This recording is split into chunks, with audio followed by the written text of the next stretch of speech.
Laga perdana di Piala AFF 2022, Timnas Indonesia susah payah menang atas Kamboja. Jakarta Minang 1, poin 3 di laga perdana Piala AFF harus diraih oleh Timnas Garuda atas Kamboja lewat pertandingan ketat dan berat. Bermain di Stadion Utama Gelora Bung Karno, Jumat 23 Desember 2022, anak asuh Shin Tae-yong menang tipis 2-1. Indonesia unggul cepat melalui tembakan Egy Maulana Fikri di menit ke-7.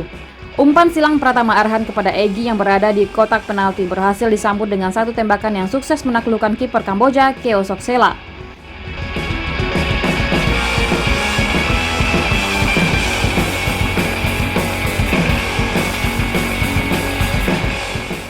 Menit ke-15 justru Kamboja yang berhasil menyamakan kedudukan.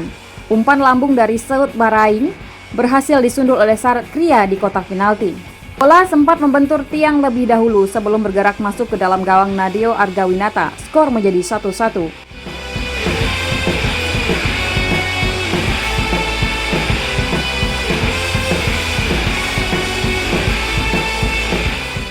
Indonesia akhirnya kembali unggul di menit ke-35. Umpan terobosan jitu dari Kambuaya berhasil disambut Marcelino Ferdinand. Ia terus menggiring bola hingga akhirnya diumpan ke depan gawang Kamboja. Witan yang lolos dari jebakan offside dengan tenang menuntaskan peluang tersebut dengan tembakan keras yang tak mampu dibendung Soksela. Skor menjadi 2-1 untuk Indonesia dan bertahan hingga jeda.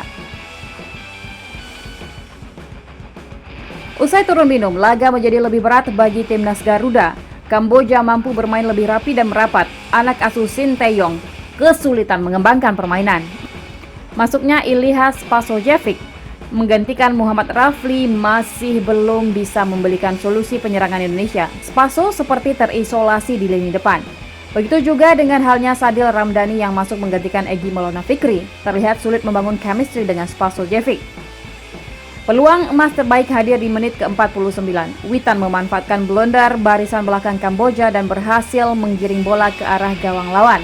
Namun dalam situasi 1 lawan 1 dengan Soksela, tembakannya malah melebar. Indonesia baru kembali mengancam di menit ke-70. Yakob Sayuri melepaskan tembakan dari luar kotak penalti usai memanfaatkan sapuan barisan belakang Kamboja yang lemah, namun arahnya melenceng tipis di sisi kanan. Begitu juga halnya dengan peluang Dendi Sulistiawan di menit ke-82. Sepakannya berhasil ditepis oleh Soksela. Di injury time babak kedua, giliran tembakan Edo Febriansah yang dimentahkan Soksela. Skor 2-1 bertahan hingga usai. Hasil ini menempatkan Indonesia di posisi 3 klasemen grup A dengan 3 poin, kalah selisih gol dari Filipina di tempat kedua. Thailand memimpin klasemen sementara usai menang besar atas Brunei Darussalam 5-0.